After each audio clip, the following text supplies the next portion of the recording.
જૂનાગઢ જિલ્લાના માળિયાહાટીના તાલુકામાં આવેલા કિંગડમ વોટર પાર્કમાં દુઃખદ ઘટના સામે આવી છે, જ્યાં અંદાજે 8 વર્ષના બાળકનું પાણીમાં ડૂબી જવાથી મોત થયું હોવાનું જાણવા મળ્યું છે।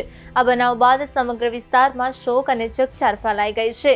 માહિતી મુજબ બાળક વોટર પાર્કમાં નાહવા ગયું હતું, પરંતુ અચાનક ડૂબી જતા તેનું મૃત્યુ થયું।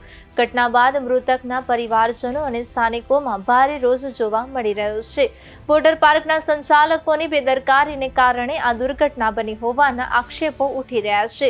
આ ઘટનાએ વોટર પાર્કની કામગીરી અને સલામતી વ્યવસ્થાઓ અંગે ગંભીર સવાલો ઊભા કર્યા છે। સ્થળની જમીન સરકારી ગૌચર હોવાની શક્યતા તેમજ હાઈ ટેન્શન વીજ લાઇન હોવા છતાં જરૂરી મંજૂરીઓ લેવાઈ છે કે નહીં તે અંગે તપાસની માંગ ઉઠી રહી છે।